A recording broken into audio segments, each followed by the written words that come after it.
Hello, one and all. My name is Jordan Leroy Hansen, and welcome to the Brewing Labs.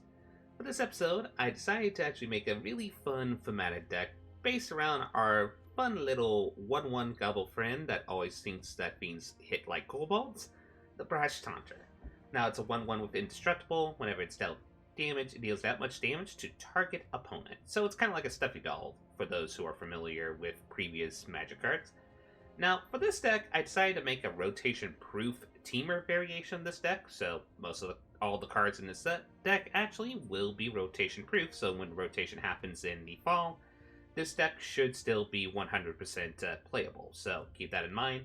I will say though, this deck is more on the casual end. I wouldn't really recommend this for more competitive play, but if you wanted to have some fun shenanigans on ladder, I would definitely give it a shot. Now, the basic component of the deck, like I said, it's a thematic deck, where basically I decided to make the premise of what is the silliest things that a little goblin of the brash variety can fight. And we throw out a variety of fun creatures that they can fight, such, for example, Godzilla, which is your Dollar the Wandering Turtle, just a giant 8/8. That's a fun thing to fight. Also, some Terror at the Peaks, being able to fight that dragon off, and also whenever a creature enters the battlefield, it deals damage. We can deal that damage to Brash Taunter, which technically we could deal it to other things if we need to, or even directly to the opponent. But doing it to Brash Taunter, if we have something like, say, a Fiery Emancipation on the battlefield, can make a massive burst of damage. Like, it is ridiculously absurd how much damage you can deal with this combo. We don't put it as a primary combo in the deck, but we do use it as kind of like a background combo in the deck. We also have stuff like Flying Sharks to fight, because why not? Plus, also Shark Typhoon is just a really good card. We also have just a Weird that we can fight, but also, as well, this is good in our deck since we cycle a lot of cards. So, being able to return a spell, / also create a Weird token that the Brash Taunter can fight, really nice. We also have stuff such as Euro and Bone Crusher Giants, since, hey, sometimes a little goblin has to fight some giants, because why not? Plus, also, same thing applies. Just good spot removal, and also card draw and life gain. Also, if they want to, the Brash Taunter can also fight some cats, because why not? So you kind of are getting kind of like the main component of the deck. The main component of the deck is we try to get Brash Taunter and even Terror at the Peaks both out, and then generate a bunch of value creatures and tokens, which then will hopefully then we can do incremental damage to either opponent's stuff or to the Brash Taunter itself. And also, the Brash Taunter can fight those tokens to deal more damage and such.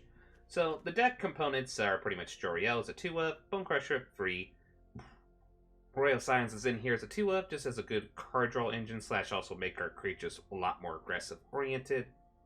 Uro, just because Uro. Mythos of Aluna is in here to help copy stuff. Also has a nifty thing that we can copy like a really big creature from the opponent, and if we spin red and green on it, which we probably will, we use it to fight a target creature you don't control, so we could use this as kind of like semi-removal / also a way to gain value. We also throw in Teferi's Ageless Insight for its combo with Unpredictable Cyclone. As mentioned before, we have a lot of cycling spells, specifically Boon of the Witchkeeper, Frostspell Ambush, and Migration Path, both powerful spells within our deck. And then the combo here is with, technically, whenever we draw a card with Unpredictable Cyclone, we will then reveal cards on the top until we cast a spell of the similar card type. So the combo here is essentially with Teferi's Ageless Insight, since when you cycle, you're going to draw 2 cards, which then gives you 2 spells for free, which is really nice, especially with the spells that we have in the deck. We also throw some Storm's Wrath in there, just as good board wipe in general.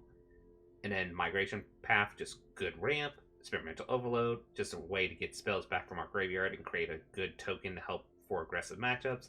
Frostspell Ambush is mostly here for cycling, but if we need to cast it for tempo play, thanks to just being able to help us against the more aggressive matchups, that's never bad. Brash Taunter and Terror at the Peaks, the main kind of duo of the deck. We also throw in Boon of the Witchgiver, just as another cheap cycle, but also if we can cast it, drawing 4 cards is really nifty. Shark Typhoon, more said here, just being able to create shark tokens aplenty, especially if we can discard it, or if we have it on the battlefield, as well as Unpredictable Cyclone. When we cast 2 free spells, we can then get like multiple sharks. It's like ridiculously absurd. Plus, being able to make like a ridiculously big shark while Terror at the Peaks on the battlefield can lead to some significant damage. Sublime Epiphany is in here just as a good late game counterspell / also Just all the abilities on this is just really relevant for our deck, creating copies, returning stuff to our opponent's hand, and just drawing cards. Really nice. We also throw in Fiery Emancipation just as a damage multiplier as a 1-of in the deck. And then we also throw Yudala, the Wandering Monster, aka Godzilla, mostly just because it's a good late game threat, / also something that the Brash Taunter can fight, which is absolutely hilarious. We also throw in 6 islands, 3 mountains, 4 forests, 3 Temple of Epiphanies, 4 Catcher of Triumphs, and 4 Fabled Passage. Now, like I said, this is more of a casual deck, so if you want to do some fun shenanigans if you have the cards, I would say give it a shot. I would say this is more of a best of one. You could, and I did started tweaking the sideboard a little bit to try to play it in best of 3, but honestly, this is more of a best of 1 deck just to surprise people, because once people kind of figure out your gimmick, they can easily hate out your combos. So, nevertheless, that is the deck. Let's show off a few gameplay footage of the deck and see how it rolls, shall we? Go. Let's see what shenanigans our opponent runs. Okay, let's see here. This is pretty decent. We got a Stomp, we got away Storm's Wrath. I think that is a safe keep, one could say. And let me... Oh! Okay, hello, opponent. Very nice to see well-mannered opponents. Anyway. Oh, no. Cycle that. We're not casting that. Whoopsies. Anyway, we're gonna cycle. Get ourselves a forest. That is perfecto. Let's see what our opponent does. So they're red something. I'm gonna guess mono red shenanigans. That's a popular archetype on the ladder, so we're gonna cycle this. I could have had Stomp online, but I think I want to kind of see if the opponent is more like a mid-range red deck, or if it's more like a early game aggro deck. Judging by with genre, I'm going to guess Cavalcade of Calamity shenanigans. Which we should be then fine then, because we have the Storm's Wrath to deal with it, so... Yeah. We're going to play this. Triumph is tempting. Let's see. So... I think I'm going to toss the Triumph, see if we can draw into some more gas, though. So then now the opponent's going to hopefully play more cards. There we go.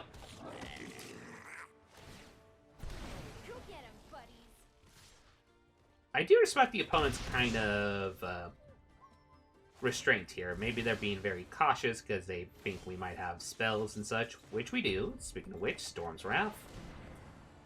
It's so grateful this card deals damage to Planeswalkers. There we go. Now let's see what else is on the opponent's objective. Lucky enough, if they play like a big creature, we do have Brash Taunter, who is willing for a good spar, one could say. Okay, so they're going to just shock us. Okay, and we got another Storm's Wrath, just to be safe. So I'm just going to play the Brash Taunter, because that's the main point of the deck, and we're going to see if they want to fight it. You want to deal damage to it, opponent?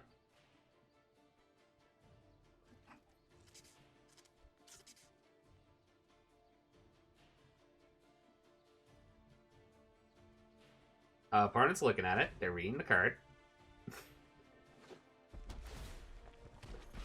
They make themselves a little dwarf. Makes perfect sense.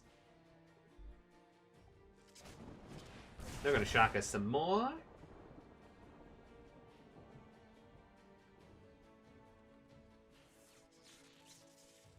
My guess is the opponent has, like, Scorching Dragonfire in their deck, and they're like, wait, this doesn't work.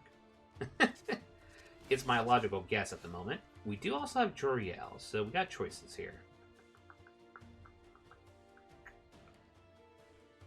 I kind of just want to Stomp here.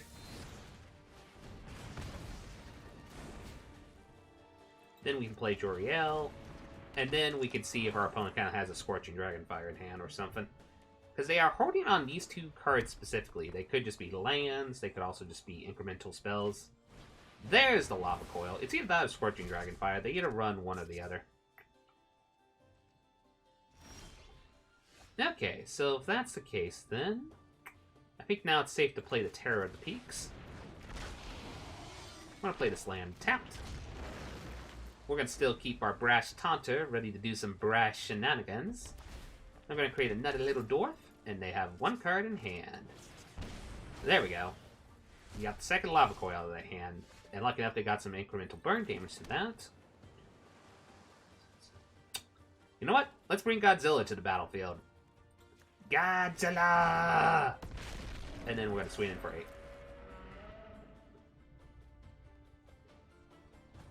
8.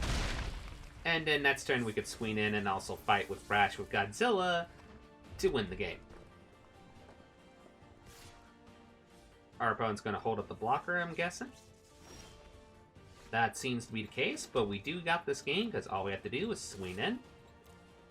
They're going to block. They're not, so in that case, Brash Taunter, you're going to fight the dinosaur. Boop. Buddy. There we go. That's what the deck wants to do. Splinter around it to the pepperoni. Okay, we're going against Suarez. And this hand is fine-ish. Yeah, I think we still keep. Because we still have the Stomp, we do have the Uro, so we do have the incremental... Nice swamp. Anyway. Oh, it's Reanimator shenanigans. Ugh. So we're going to get the force that we need for the Uro.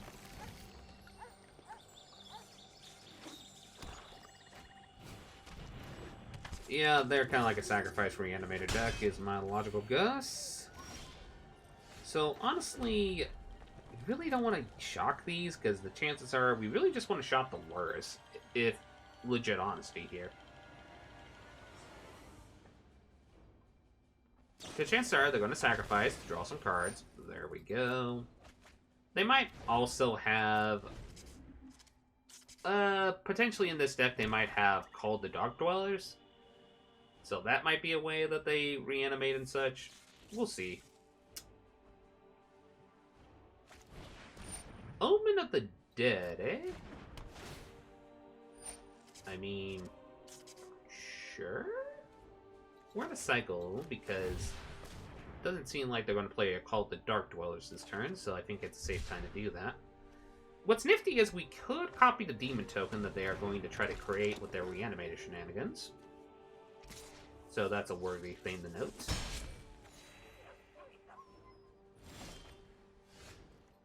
Okay, so yeah, I think we just do our Uro turn here.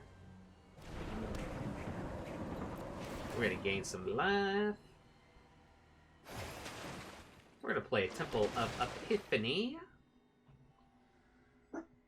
Terror at the Peaks is a nice thing to keep on top, so we're going to keep that on top. Besides, we do have a Mythos of a Luna, so we could just copy the inevitable them reanimated. So yeah, they're definitely village writing. They're trying to probably draw like a Call of the Dark Dwellers or maybe another probably Lurrus that they're probably main decking. No, they decide to throw it in hand. Fascinating. There's the ghost form, so we gotta be cautious of that. With that in mind, I think I'm going to be a little cautious here. And keep Stomp online, because they're going to try to cast their Lurrus. No, they're going to cast a Scythe. Okay. In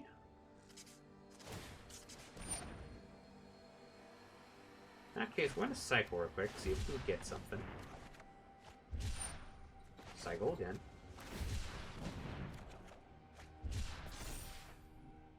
Okay.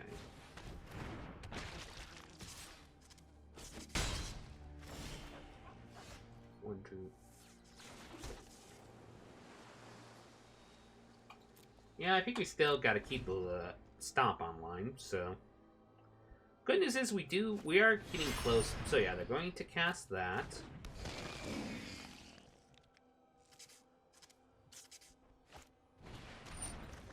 Yeah, no.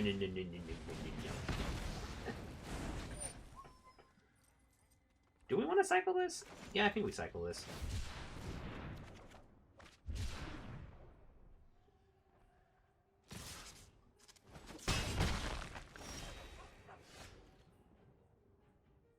Okay, now I think we cast the Brash Taunter.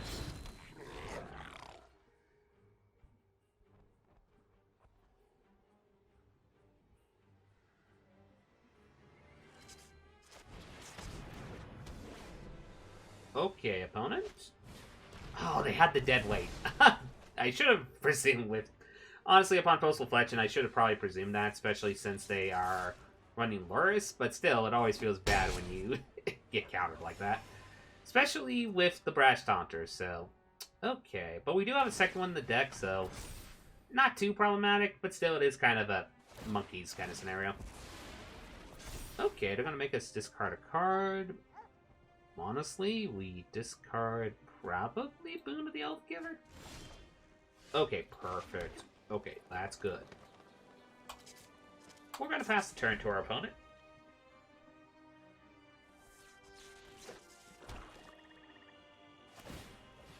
They're going to equip.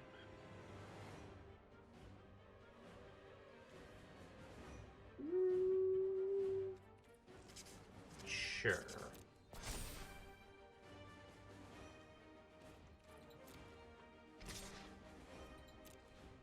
We'll take the 5 for now.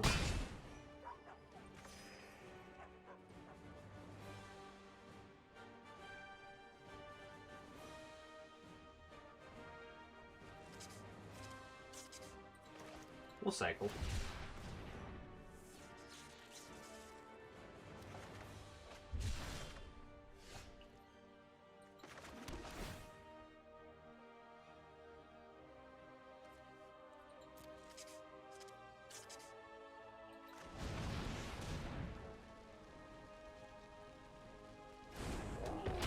We're going to cycle this.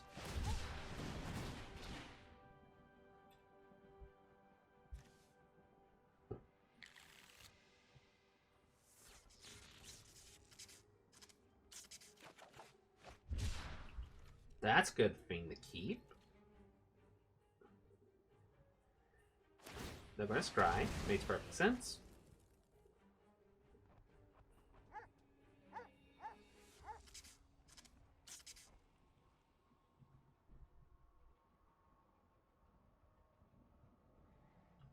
Okay, both on the bottom. That's good to see.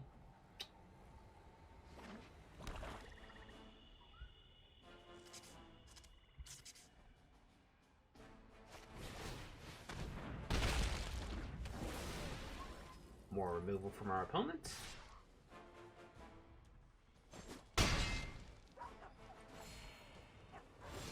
Let's see, we have 1, 2, 3, 4, 5, 6, 7. So we have 7 mana open.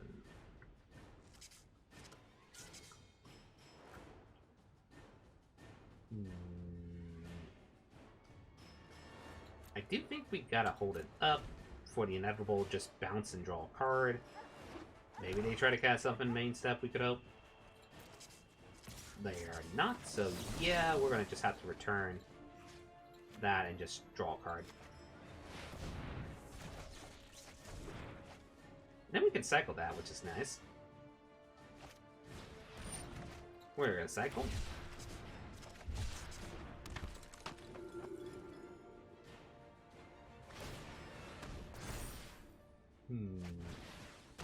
Okay, they're Grim Tutoring for something. That's never good.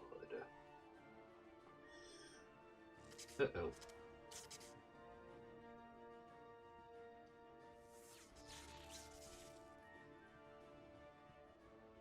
If we can get one more untapped land, we could play Terror the Priests and then Uro, just to deal damage to this. But what are they going to tutor for is the question. Yes! Okay, perfect. So then now we're going to play the Terror of the Peaks.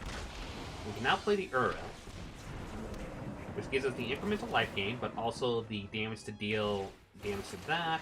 That's perfect.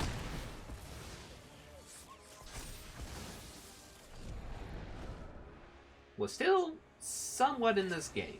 Keyword is somewhat. So I'm going to guess they either Hateful Eidolon, but what did they tutor for? Probably a Call of the Dog Dwellers is my guess. Maybe a Command the Dread Horde. I'm guessing it's a command. Nope, there's the call. Fascinating. So yeah, they brought back their Luris. I'm gonna guess the most logical guess for our opponent here is probably just to cast the Kaya's... yeah, they cast Kaya's Ghost form. Makes sense.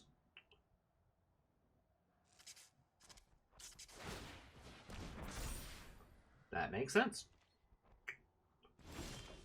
So 1, 2, 3, 4, 5, 6. So we have technically enough for 2 mana. We're gonna keep that on top. Honestly, pass the turn.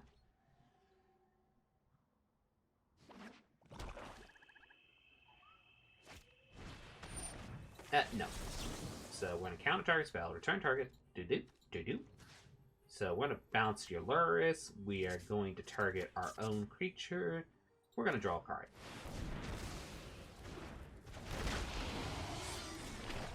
And we're gonna deal damage to this. Nice.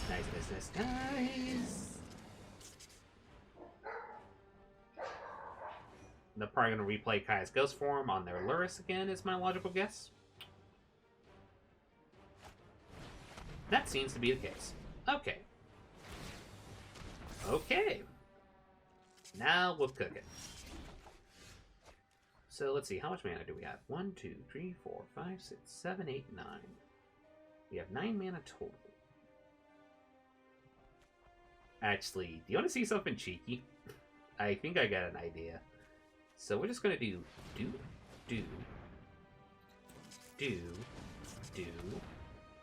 Actually, no, we don't need the green mana for this. We do want...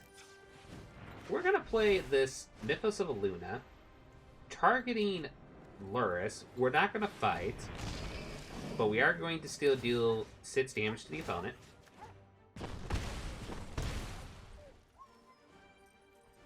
Nice.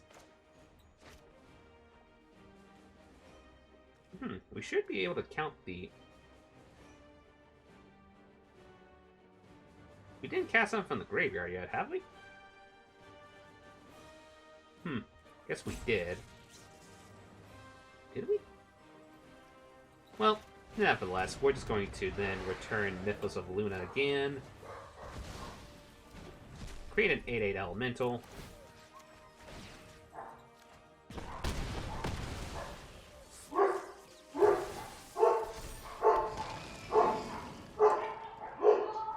And just deal 10 damage to our opponent. Dogs say hi.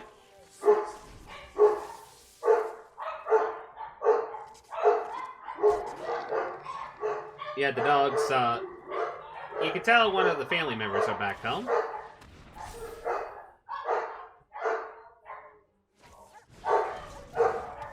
Okay, so they're going to buff it up.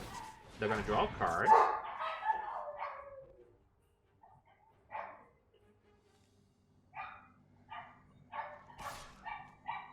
And honestly, we're just going to block the weird.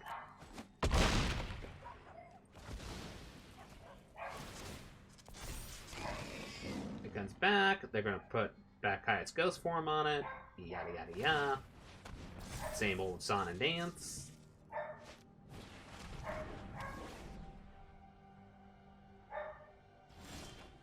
Okay, perfect. So, we're going to... Wait. Oh, 2 or less from your graveyard. That's why it wasn't working, you goofball. Okay, so then what do we do here? Honestly, here's a cheeky thing we're going to do. So we're going to copy our weird. We don't really need to fight, because then what we're going to do is deal boop, boop, boop. Then we're going to play the cat, which then boop, boop. And our opponent's like, nope, yes. Okay, I better see what the dog's wanting, so excuse me for a minute. And that is the Brash Taunter Shenanigans deck. So, as I stated before, it's more of a casual deck. You definitely can have some fun with it, as you've seen for that gameplay footage. Nevertheless, I hope you have enjoyed the deck. If you want to see more of my deck techs, you can see them through kind of like my deck list that's on aprahub.com.